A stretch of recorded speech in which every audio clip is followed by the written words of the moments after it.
Money in the bank 2025 कोडी road से हारने के बाद जॉन सीना रिंग में मौजूद थे और वो चैंपियनशिप तो नहीं हारे थे लेकिन मैच ज़रूर हार चुके थे कोडी रोड से। जॉन सीना रिंग में आते हैं और लोगों को बोलते हैं कि जब भी तुम लोग अपना मुंह खोलते हो तो तुम लोग मुझे कुछ ना कुछ सिखाते हो। तुम लोगों ने मुझे मनी इन द बैंक में क्या सिखाया है? वो बोलते हैं कि तुम लोगों ने मुझे ये सिखाया है कि ट्रुथ एक लाई है। तुम लोग कोडी रोड जैसे बंदे को डिफेंड करने की कोशिश कर रहे हो जो कि दरअसल मेरी ही कॉपी करने की कोशिश करता है और उसमें अपना आप कुछ भी नहीं है। वो बोलते हैं कि अपनी एनर्जी प्लीज़ वेस्ट मत करो बल्कि इन्हीं आवाज़ों का यूज़ करो मुझे कोई ना कोई कंपटीशन देने के लिए। कोई ऐसे बंदे का नाम लो जो मुझे कंपटीशन देने के लिए आए। मैं ऑलरेडी बहुत बड़े बड़े नामों को हरा चुका हूँ।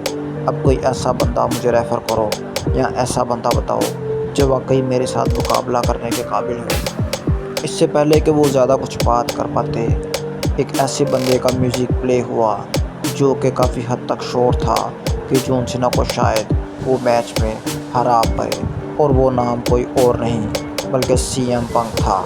जैसे ही सीएम पंक का नाम जो है लोगों ने सुना, लोग बहुत ही ज़्यादा क्रेज़ी हो चुके थे और उनके म्यूज़िक की वजह से लोग बहुत ही ज़्यादा चीयर कर रहे थे सीएम पंक को। सीएम पंक अब रिंग की तरफ बढ़ रहे थे और रिंग में आने के बाद उन्होंने जॉन सीना से बात करना शुरू की। सीएम पंक जॉन सीना को बोलते हैं कि जो आज मैं बोलने जा रहा हूँ वो तुम्हें बातें सुननी होंगी और मैं तो पूरी तरह प्रिपेयर हूँ।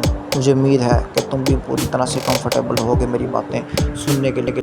सीएम पंक जॉन सीना को बोलते हैं कि तुम कहते हो कि मैं इस रेसलिंग को तबाह करने वाला हूँ। ये वही रेसलिंग है जहाँ से तुम यहाँ तक पहुँचे हो। तुम इस्टेब्लिशमेंट के ख़िलाफ़ बात करते हो, लोगों के ख़िलाफ़ बात करते हो, लेकिन यही वो लोग हैं जिनकी वजह से तुम यहाँ तक पहुँचे। वो बोलते हैं कि मैं इस्टेब्लिशमेंट को डिफेंड नहीं कर रहा। मेरे जैसा बंदा जो कि बहुत ही ज़्यादा एंटी सोशल है और जो हमेशा अथॉरिटी के साथ लड़ता रहा है, क्या तुम्हें लगता है कि वो अथॉरिटी को सपोर्ट करने के लिए यहाँ पे आएगा? वो बोलते हैं कि मैं यहाँ लोगों को डिफेंड करने आया हूँ, ना कि किसी अथॉरिटी को। मैं चाहता हूँ वही हो जो लोग चाहते हैं। अगर लोग चाहते हैं कि आर्ट ट्रुथ तुम्हारा मुकाबला करे तो मुझे वो मंजूर है, लेकिन ये बेल्ट मैं तुमसे लेना चाहता हूँ किसी भी हाल में।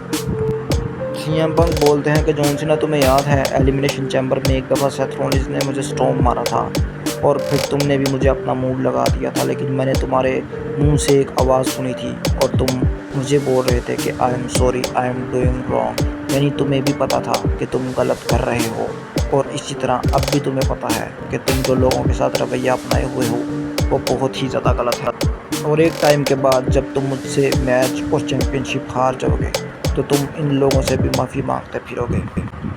वो बोलते हैं कि जब मैं वापस यहाँ पर कम बैक करके आया था तो तुम्हें पता है कि मेरा टारगेट चैम्पियनशिप नहीं था।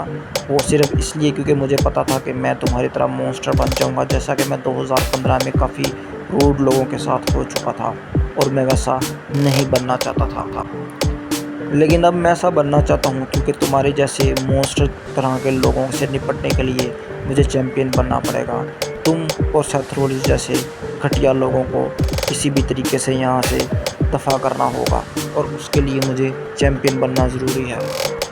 सीएम पंक कहते हैं कि तुमने बताया है कि तुम्हारे 19 दिन बाकी रह चुके हैं अभी तक रेसलिंग के टूर पे, लेकिन आज का दिन निकाल के अब 18 दिन रह गए हैं और मैं अब तुम्हारे पे छोड़ता हूँ कि तुम मेरे साथ किस दिन मैच करना चाहते हो। वो डेट तुम डिसाइड करोगे, लेकिन तुम वाकई अगर मर्द हो, वाकई आदमी हो, तो तुम लाजमन आज ही का दिन चूज़ करोगे, अभी का।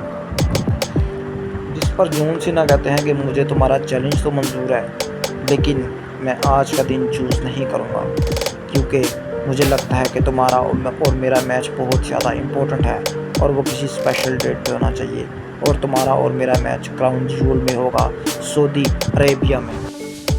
जॉन सीना का ये कहना ही था कि सेथ रॉलिंस का म्यूज़िक प्ले हो चुका था और हमेशा की तरह सीएम पंक बहुत ज़्यादा इरिटेट हो चुके थे सेथ रॉलिंस के म्यूज़िक से और जॉन सीना और सीएम पंक अब एंट्री की तरफ देख रहे थे जहां से कि सेथ रॉलिंस अपनी टीम के साथ आगे की तरफ बढ़ रहे थे, लेकिन वो रिंग में नहीं आते बल्कि वहीं पर खड़े होकर मुस्कुरा रहे थे।